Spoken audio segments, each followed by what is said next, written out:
Cabelo loiro, olhos azuis, uma imensidão de sonhos.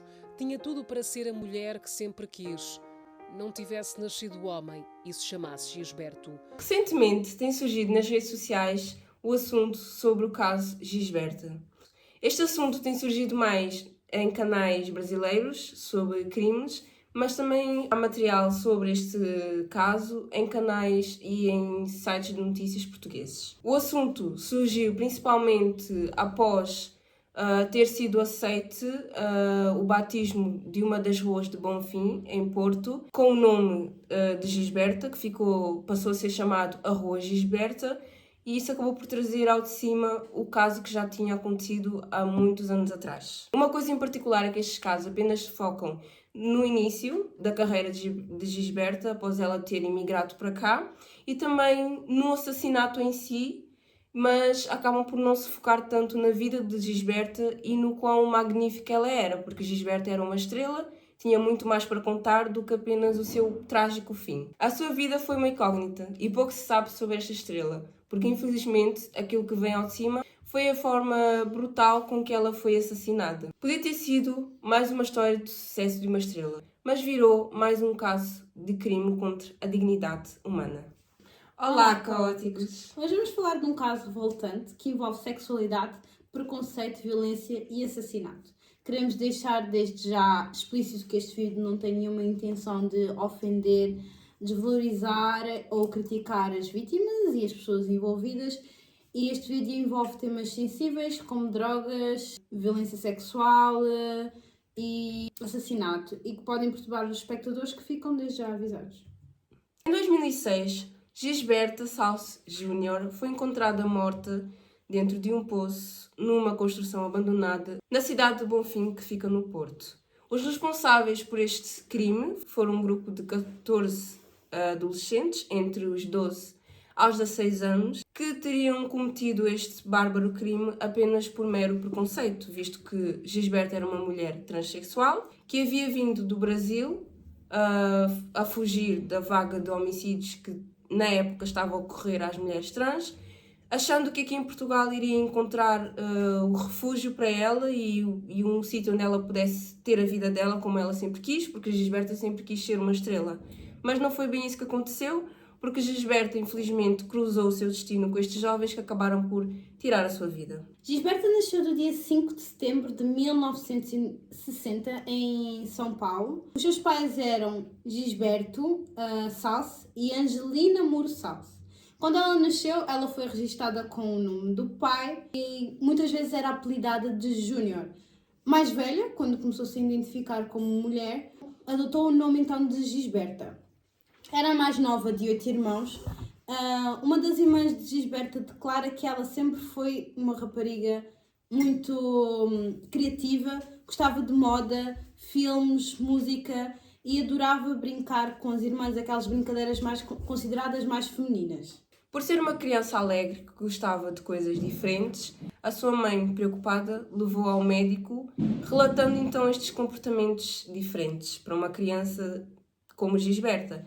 Porém, o médico, nas suas palavras, relatou que Gisberta apenas estava com excesso de mimos. Quando meu pai saía de casa, ela vestia as roupas da minha irmã. Dançava, adorava dançar e usar batons. Acabava com meus batons. Ela queria vir para a Europa para poder crescer na vida, né? E fazer shows. Ela tinha um sonho de ser artista, sempre teve. Falou que ia para a Europa, aí a gente teve que aceitar, né? Ela operou, foi em Paris, busto, lábios, nariz. Aí em Portugal, ele disse que dançava numa boate, né? E ele era gerente e tinha as participações que ele fazia. Aos 14 anos, o pai de Gisberta falece e Gisberta então ganha coragem para se assumir como mulher e usar roupas mais femininas. Esses comportamentos acabaram por ser mais frequentes à frente dos amigos e das pessoas, assumindo então assim a sua identidade. À medida que foi crescendo, começou a ter mais noção sobre si mesma e sobre a realidade em que se encaixava e começou a perceber que os crimes de transfobia no Brasil estavam a crescer. Estavam a ocorrer muitos ataques a pessoas transexuais e Gisberta viu como única opção de salvaguardar a sua vida migrar para a Europa. Gisberta, primeiramente, emigrou para a França, ficou lá durante 2 anos e foi também lá que Gisberta fez procedimentos estéticos para se parecer mais com aquilo com que se identificava. Pode haver outro motivo por trás disso, porque houve uma realidade, ela foi iludida por uma realidade europeia em que aqui nós não éramos tão preconceituosos como no Brasil, ou seja, havia mais uma liberdade de falar sobre a sua sexualidade, ou ela realmente não tinha problemas de falar sobre isso e não tinha medo do que poderia acontecer. Há relatos de que Gisberta teria voltado para o Brasil e tinha feito lá os seus procedimentos estéticos. Porém, nós não sabemos qual é a versão mais correta, mas acreditamos que tenha sido em Paris que ela tenha feito os seus procedimentos, tenha colocado os seus silicones para se parecer mais com uma mulher. Depois de mais 2 anos em França, Gisberta acabou por se mudar para Portugal, para a cidade do Porto, de onde passou o resto da sua vida até chegar ao dia de sua infeliz morte. Já no Porto ela começou a trabalhar naquilo que ela sempre quis. Ela começou a dar espetáculos em bares gays, começou a tornar-se mais falada na sociedade LGBTQIA+. Chamava a atenção pela sua aparência e personalidade. E um dos amigos da Gisberta, o seu transformista, na hora dos espetáculos, declara: sempre que aparece uma cara nova chama a atenção. Nós vimos uma rapariga loira, muito espampanante, calças de ganga, texanas, brasileira. Começámos a conversar e ela diz-nos que é transexual. A Gisberta parecia não ter vergonha de ser transexual. Em todos os depoimentos que já lemos e ouvimos, ela é muito aberta quanto ao facto de ser transexual. Já nos seus espetáculos, ela gostava muito de interpretar Marilyn Monroe. O seu espetáculo preferido era Diamonds Are Girls' Best Friends, onde ela vestia um vestido cor-de-rosa com um laço atrás e pegava uma taça de champanhe e deixava o próprio cabelo loiro solto. E o seu transformista disse que ela ria-se muito durante dessas representações. Na sua vida pessoal, Gisberta nunca foi alguém de muitas relações amorosas. Ela, no entanto, tinha 2 cãezinhos, 2 Yorkshires, que eram a sua companhia. Infelizmente, os 2 acabaram por falecer de formas muito trágicas. O primeiro Yorkshire, Leonardo, faleceu de uma doença e muito pouco tempo depois, a Carolina, que era a outra cadela, ela fugiu de casa e foi atropelada. A morte dos 2 cães acabou por abalar muito a Gisberta, que até começou a afastar-se das pessoas que tinha conhecido naquele meio tempo. Com a morte dos seus animais, os seus melhores amigos, Gisberta acabou por entrar no mundo da solidão, acabando também por deixar-se consumir pelo mundo das drogas e também, ao mesmo tempo, Gisberta entrou para a prostituição, o que também lhe acarretou um monte de doenças, porque para além do mundo das drogas, que estavam a esgotá-la tanto financeiramente quanto mentalmente, Gisberta também era uma acompanhante sexual, o que lhe trouxe ali certas doenças. A Gisberta, para além dos espetáculos que dava, também era acompanhante sexual. Só que o que acontece? Os espetáculos pararam de ser uma fonte de renda suficiente para que Gisberta se mantesse. Então Gisberta acabou por depender um pouco mais do mundo da prostituição. Contudo, com os seus problemas de saúde, as suas doenças que foram agravando, Gisberta não conseguiu também manter essa vida de acompanhante de luxo, acabando por ficar em situação de sem-abrigo e dependendo da ajuda dos outros. Portanto, Gisberta parou de ser chamada para os espetáculos, afundou-se cada vez mais no mundo das drogas e da prostituição, mesmo ali recebendo conselhos dos amigos para não seguir tanto esses caminhos, porque não seria bom para ela. Gisberta não conseguiu se salvar desse mundo, acabando por ficar completamente sozinha, desamparada. Era uma imigrante brasileira, transexual e também sem nada, sem nenhum apoio, sem ninguém. Para termos noção de quão grave ficou a situação, Gisberta acumulou uma variada lista de doenças durante estes trabalhos sexuais. Ela teve tuberculose, pneumonia, candidíase, anorexia, anemia e entre muitas outras doenças que a deixaram cada vez mais deteriorada. É importante relembrar que ela parou de ser chamada para os espetáculos porque a sua aparência começou a ficar cada vez mais decadente. E como ela vivia muito da sua aparência nos espetáculos, ela parou de ter qualquer fonte de renda para sustentar. Depois de se afundar nas drogas, começou a ter problemas financeiros de casa. Ou seja, ela começou a mudar muito de casa e começava a mudar de casa para casas com renda mais barata. E quanto mais barata a renda, mais decadente era o sítio para onde se mudava. Até ir parar a um prédio que ficava, um prédio abandonado na Avenida Fernão de Magalhães, onde era um prédio que não tinha nada, era um prédio que estava em construção, que foi abandonado e somente tinha um poço no meio do prédio. E ela vivia de forma muito decadente. Não havia água, não havia luz e ela fazia as necessidades em um balde.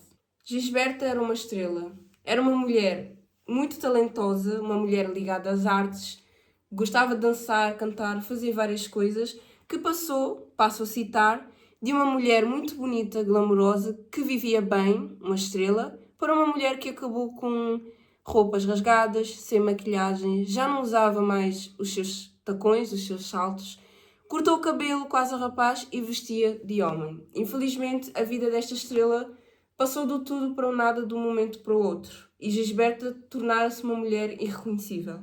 Quando perdeu tudo, Gisberta começou a frequentar associações de cariz social. Muitas vezes lá aparecia somente para comer uma sopa ou poder tomar um banho e era muito querida pelos profissionais que lá trabalhavam. Ela sempre foi uma pessoa muito simpática, sempre se deu com tudo, mesmo quando começou a entrar nas drogas. Foi sempre alguém muito querida por toda a gente. E um dos enfermeiros consta que ela mostrava fotografias da família, mostrava fotos dela jovem, era uma menina mesmo. Ela sempre partilhou da sua vida. Foi apoiada por várias associações, como o Coração da Cidade e Migalhas de Amor. Os profissionais declaram que eles sempre tentavam ajudá-la na sua situação, mas ela parecia ter muita vergonha daquilo que passava, ou seja, eles pediam para ver onde é que ela morava, naquilo que eles podiam ajudar, mas ela nunca mostrava nunca mostrava a realidade que vivia, principalmente por ter vergonha da situação. Como mencionado, Gisberta, em situação de rua, acabou por se refugiar numa barraca dentro de um edifício na Avenida de Bonfim, no Porto, local onde ela foi assassinada e posteriormente encontrada morta dentro do poço, porque, como já mencionámos, o edifício era um edifício abandonado, mas que tinha ali um poço no meio. No final de 2005, Gisberta passou a ser visitada por 3 dos jovens que vieram a tirar a sua vida. Estes eram Fernando, Ivo e Flávio. Estes jovens visitavam Gisberta quase que regularmente, levando-lhe comida e também conversando ali com ela. Eram meio que a sua companhia. Gisberta contava-lhes sobre a sua vida, sobre a grande mulher que foi, os espetáculos que fez. E estes rapazes pareciam estar bastante interessados na vida de Gisberta. Mas a verdade é que todo este interesse era pelo facto de Gisberta ser uma mulher trans. Algo que lhes despertava muita curiosidade, pois eles queriam saber como é que a Gisberta era, se debaixo das roupas possuía mesmo um órgão genital feminino ou masculino. Então toda esta curiosidade fazia com que eles estivessem próximos a Gisberta e quisessem saber mais. O problema é que estes jovens começaram a falar de Gisberta aos seus colegas da escola, contando-lhes sobre toda a vida de Gisberta, algo que lhes foi confinado por Gisberta, o que causou curiosidade nestes jovens, nestes colegas, que acabaram por se reunir em grupo para então ir atacar Gisberta. Os jovens reuniram-se num grupo de 14 integrantes dos 12 aos 16 anos, todos menores de idade. Foram então ao edifício onde se encontrava Gisberta e lá começaram por torturar Gisberta durante vários dias. As agressões eram pesadas, nós não iremos descrever aqui as agressões porque são de um teor assim mais pesado e o nosso objetivo não é focar tanto no crime em si, porque o objetivo é focar mais na vida de Gisberta e não entrar por um caminho tão sensível quanto os das agressões. Enquanto agrediam Gisberta com paus e pontapés, um dos jovens gritava, passo a citar, abaixem-lhe as calças, porque queria ver se era homem ou mulher. Pois é, esta era a curiosidade que estes jovens tinham e que lhes levou a cometer este crime. Queriam ver se Gisberta era mesmo uma mulher. Foi esta então a curiosidade que levou com que estes jovens tirassem a vida de Gisberta. Após vários dias de tortura e agressões, Gisberta foi então finalmente atirada ao poço, lugar onde posteriormente foi encontrada já morta. Contudo, Gisberta não morreu das agressões, mas morreu a partir do momento em que ela foi então deixada no poço, pois acabou por morrer afogada. O grupo atirou-lhe ao poço porque chegaram um dia no prédio onde Gisberta morava e viram-na pálida e quase sem respirar. Falaram com os outros membros do grupo e começaram a planear em como é que iam se livrar do corpo de Gisberta. Uns acreditavam que ela tinha direito a um funeral e os outros só queriam livrar-se do corpo para não serem apanhados pelos seus crimes. Então, 3 dos rapazes do grupo decidiram livrar-se do corpo lançando ao poço. No entanto, Gisberta não estava morta, ela acabou por ser morta afogada. E como é que descobriram que ela estava no poço? 2 dos integrantes do grupo não aguentaram a pressão e acabaram por falar sobre este caso à diretora de turma, onde disseram que tinham agredido a Gisberta, que era um homem com mamas, descreveram-no como um homem com mamas, que vivia em um prédio abandonado e que eles tinham agredido. Ela morreu e que eles tentaram esconder o corpo. A PSP foi ao local e a partir daí foram organizadas várias investigações sobre aquilo que tinha acontecido à Gisberta. Ela foi encontrada com vários hematomas pelo corpo e a partir daí a PSP começou a fazer uma investigação mais a fundo sobre o caso. O relatório da autópsia deu como causa da morte apenas o afogamento, mas nós sabemos que a causa da morte não foi somente o afogamento, mas os longos dias de agressão e tortura que Gisberta sofreu na mão destes jovens.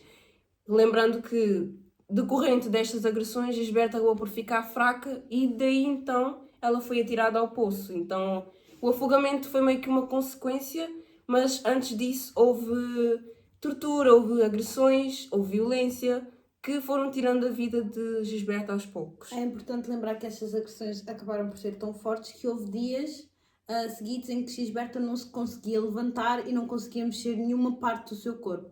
Ou seja, se formos pensar por aí, ela acabou por não comer, não beber água e isso foi todo um agravante para a sua morte.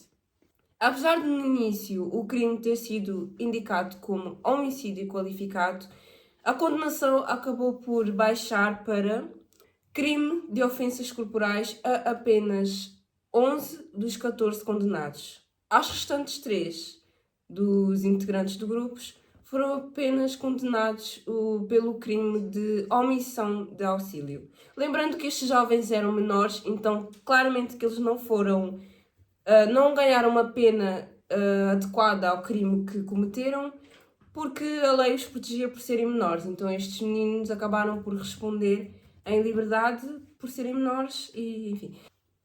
O mais velho do grupo, com 16 anos, como já podia ser punido pela lei, ele foi condenado a 8 meses de prisão efetiva, mas é um daqueles 3 jovens que foi só condenado por omissão de auxílio. Inclusive era um jovem que assistia às agressões e pedia para que baixassem as calças a Gisberta para lhe ver para o seu órgão genital para ver se era feminino ou masculino. Apesar destes jovens, ao crescer, alguns deles manifestaram um certo arrependimento pelo que fizeram, mas o mal já tinha sido feito, então a vida de Gisberta não pôde ser recuperada e infelizmente perdeu-se ali a vida de uma pessoa por um simples preconceito.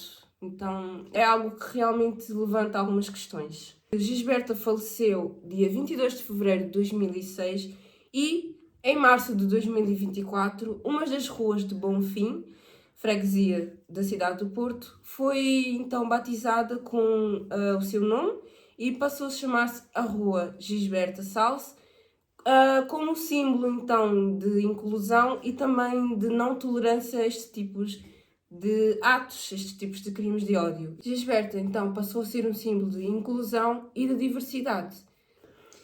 Mais uma das homenagens que foi feita para Gisberta foi a Balada de Gisberta, composta por Pedro Brunhosa, que o incluiu no álbum Luz.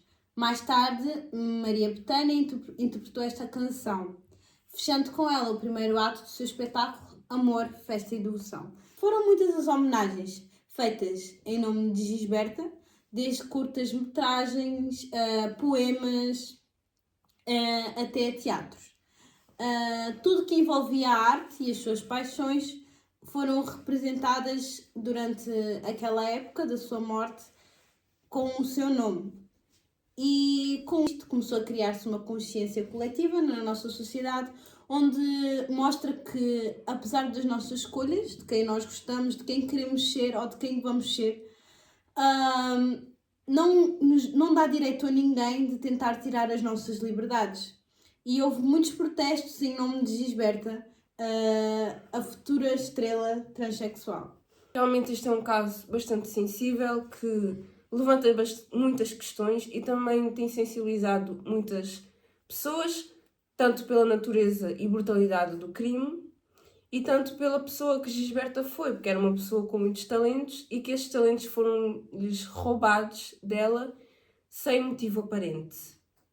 O caso voltou a ser relembrado pelas pessoas justamente por conta desta homenagem, a homenagem a que mais se ouviu falar sobre o caso da Gisberta, que foi o batismo da rua do Porto, né? A rua Gisberta Salce Júnior. Esperemos que com este vídeo o nome de Gisberta seja ligado não só a um fatídico dia, a fatídicos dias, a um assassinato e a uma morte, mas também a alguém que foi bastante brilhante e alguém que deixou a sua marca na sociedade. E queremos relembrar que, seja quem formos ou quem queremos ser, não há ninguém que nos possa tirar essa liberdade. E que talvez, se estivermos mais atentos ao próximo, há coisas que podem realmente mudar a vida de uma pessoa. E também, quando formos pensar no nome Gisberta, lembremos que era uma pessoa alegre, que gostava de viver a vida e gostava de se expressar ao mundo como era e fazer aquilo que achava ser o mais correto. E que todos possamos seguir este caminho, vivermos a nossa vida de um modo alegre, seguirmos os nossos sonhos e procurarmos sempre o melhor para nós. Esperamos que tenham gostado deste vídeo e que este vídeo seja um tema de reflexão para todos sobre como devemos viver e sobre como devemos apoiar o próximo. Inscrevam-se no canal, ativem as notificações e até para a semana.